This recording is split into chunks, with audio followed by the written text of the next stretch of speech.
है, जाने दिया इसको।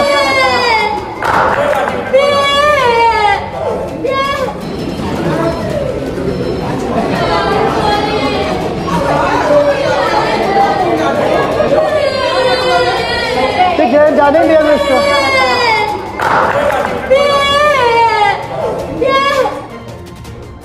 आज आपसे एक अजीब सा सवाल है, थोड़ा कड़वा भी लगेगा। क्या हमारे हीरो अब इतने बड़े हो गए हैं कि एक बच्चे की आवाज़ उन तक पहुंचती ही नहीं, या फिर हम ही इतने छोटे हो गए हैं कि उम्मीद करना ही बेवकूफ़ी है? अगर आपको लगता है कि ये सवाल सुनना ज़रूरी है तो अभी इस वीडियो को लाइक कीजिए और इसे शेयर कीजिए, क्योंकि आज बात थोड़ी अनकम्फर्टेबल होने वाली है। एक होटल की लॉबी, लोग, सिक्योरिटी, जल्दबाजी और बीच में चलते हुए विराट कोहली। तभी पीछे से एक छोटा बच्चा हाथ में बैट लिए सपनों को पकड़ने की कोशिश करता हुआ दौड़ता है। वो पुकारता है, विराट विराट। उसकी आवाज़ में वो मासूमियत है जो अभी तक दुनिया की रियलिटी से नहीं टकराई। उसे लगता है हीरो सामने है तो हीरो रुकेगा भी, लेकिन हीरो नहीं रुकता। नज़र नहीं उठती, कदम नहीं रुकते। बस सिक्योरिटी बच्चे को साइड कर आगे बढ़ जाती है और बच्चा पीछे छूट जाता है। अब यहाँ से कहानी थोड़ी बदलती है। वो बच्चा वापस आता है, चेहरे पर सवाल, आंखों में खालीपन, और फिर वो रोते हुए अपना बैट ज़मीन पर फेंक देता है। लोग कहेंगे, देखो पेरेंटिंग खराब है, लेकिन कोई ये नहीं पूछेगा सपना टूटे तो आवाज़ कैसी होनी चाहिए, धीमी, सभ्य या बिल्कुल खामोश? और अब एक कड़वी बात सुनिए।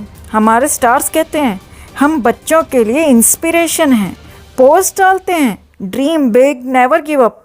लेकिन जब एक बच्चा सच में ड्रीम लेकर सामने आता है तो जवाब मिलता है, सॉरी नॉट नाउ। अब बचाव भी आएगा।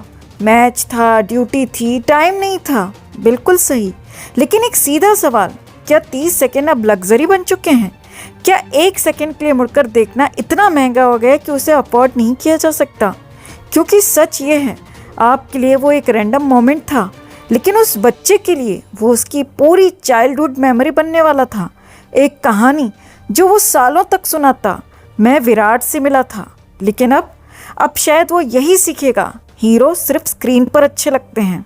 और हाँ, हम भी कमाल के लोग हैं, हर बार हर चीज़ को जस्टिफाई कर देते हैं, क्योंकि सवाल पूछना थोड़ा अनकंफर्टेबल होता है। लेकिन आज सवाल सीधा है, क्या एक रोल मॉडल होना सिर्फ रन्स और रिकॉर्ड्स तक सीमित है, या फिर उसमें थोड़ा सा दिल भी शामिल होना चाहिए? अब आप बताइए, अगर आप उस जगह होते, क्या 30 सेकंड देते या बिना देखे आगे बढ़ जाते? और सच सच बताइए, आपको क्या लगता है, विराट कोहली ने जो किया वो सही है या गलत? कमेंट में ज़रूर लिखिए और वीडियो को लाइक और शेयर कर अपना प्यार और सपोर्ट भी ज़रूर दिखाइए। क्या बॉलीवुड फिर वही गलती दोहराने जा रहा है? क्या एक बार फिर एक टैलेंटेड एक्टर को धीरे धीरे साइलेंस किया जा रहा है? और सबसे बड़ा सवाल, क्या अब निशाने पर है रणवीर सिंह? वीडियो शुरू करने से पहले एक छोटा सा सवाल आपसे। अगर आपको लगता है कि सच सामने आना चाहिए तो अभी इस वीडियो को लाइक करिए, शेयर करिए, क्योंकि जो बात आज हम करने जा रहे हैं वो सिर्फ एक एक्टर की नहीं, पूरे सिस्टम की कहानी है। रणवीर सिंह एक ऐसा नाम जिसने अपने दम पर हर किरदार को जिया है, चाहे वो खिलजी की खौफनाक हंसी हो या हाल ही में धुरंधर में उनका इंटेंस अवतार। हर बार उन्होंने खुद को तोड़ा है, फिर से बनाया है। लेकिन सवाल ये है, जब एक एक्टर इतना डूबकर काम करता है तो अचानक उसके खिलाफ आवाज़ें क्यों उठने लगती हैं? आपको याद है जब रणवीर सिंह ने अलाउद्दीन खिलजी का रोल किया था, खबरें आई थी कि वो महीनों तक अपने किरदार में डूबे रहे, लोगों से दूरी बना ली, यहाँ तक कि शूट खत्म होने के बाद भी वो उस कैरेक्टर से बाहर नहीं निकल पा रहे थे और उन्हें थेरेपी लेनी पड़ी थी। और फिर उन्होंने खुद कहा था कि उन्हें मानसिक तौर पर काफी असर पड़ा था।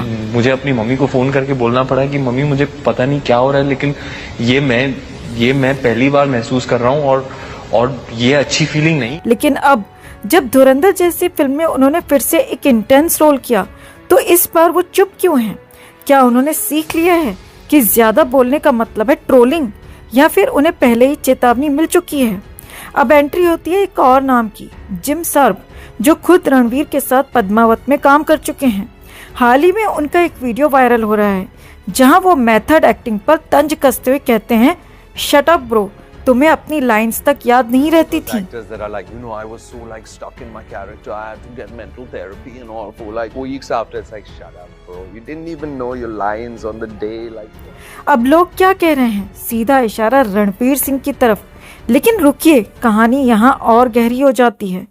कुछ समय पहले एक और एक्टर ने भी इसी तरह की बात कही थी, लेकिन तब लोगों ने उसे सीरियस नहीं लिया। अब वही बात जब इंडस्ट्री के दूसरे लोग दोहराने लगते हैं, तो क्या ये सिर्फ एक ओपिनियन है या फिर एक नैरेटिव सेट किया जा रहा है? और यहीं से उठता है सबसे बड़ा, सबसे खतरनाक सवाल, क्या बॉलीवुड फिर से किसी एक्टर को धीरे धीरे तोड़ने की कोशिश कर रहे हैं? क्योंकि हम पहले भी ये देख चुके हैं। सुशांत सिंह राजपूत एक नाम जो आज भी एक सवाल बनकर खड़ा है। एक ऐसा एक्टर जो टैलेंटेड था, अलग सोचता था, लेकिन धीरे धीरे उसे आउटसाइडर, डिफिकल्ट, मेंटली अनस्टेबल जैसे टैग्स दिए गए और फिर एक दिन वो कहानी खत्म हो गई।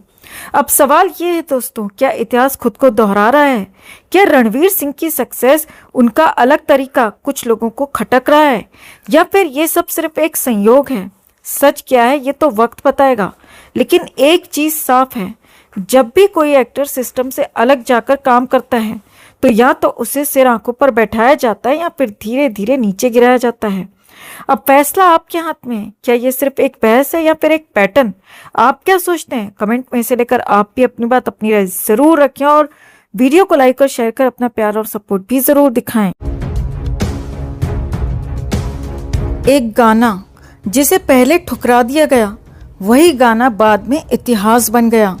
और चौंकाने वाली बात यह है, दम और दम शुरुआत में आशा भोसले के लिए था ही नहीं। सोचिए, अगर उस दिन एक फैसला बदल जाता तो क्या आज ये गाना इतना आइकॉनिक होता? 1971, हरे रामा हरे कृष्णा, देव आनंद, जीरत अमान और एक अलग ही दुनिया, हिप्पी कल्चर। नेपाल की वादियों में शूटिंग चल रही थी और वहीं एक सोच जन्म ले रही थी। आर.डी. बर्मन को लगा इस फिल्म में एक ऐसा गाना होना चाहिए जो सिर्फ सुना ना जाए, महसूस किया जाए। उन्होंने आनंद बख्शी से कहा, कुछ ऐसा लिखो जो नियमों को तोड़ दे, और फिर लिखा गया, दम और दम मिट जाए गम। लेकिन असली खेल अब शुरू होता है दोस्तों। पहली आवाज जिसके लिए ये गाना सोचा गया, लता मंगेशकर। हाँ, वही आवाज जो हर दिल में बसी है। लेकिन उन्होंने मना कर दिया। क्यों? क्योंकि उनके लिए गाना सिर्फ धुन नहीं था, जिम्मेदारी थी। वो कभी ऐसा गाना नहीं गाना चाहती थी जो समाज की एक नेगेटिव साइड को ग्लोरीफाई करे। फिर नाम आया उषा उत्थुप। उनकी अलग भारी आवाज जो क्लब्स में गूंजती थी। देव आनंद खुद उन्हें लेकर आए थे और कहा था, इनकी आवाज कुछ नया कर सकती है। सब कुछ सेट था, लेकिन तभी कहानी ने एक शार्प मोड़ लिया। अचानक आर.डी. बर्मन ने फैसला बदला और ये गाना दे दिया आशा भोसले को। और यहीं से मैजिक शुरू हुआ। एक गाना जिसे लेकर डर था कि ये बैन हो सकता है। खुद देव आनंद भी पूरी तरह कन्विंस नहीं थे, क्योंकि लिरिक्स बोल्ड थे और मैसेज कंट्रोवर्शियल। लेकिन रिस्क लिया गया और वही रिस्क इतिहास बन गया।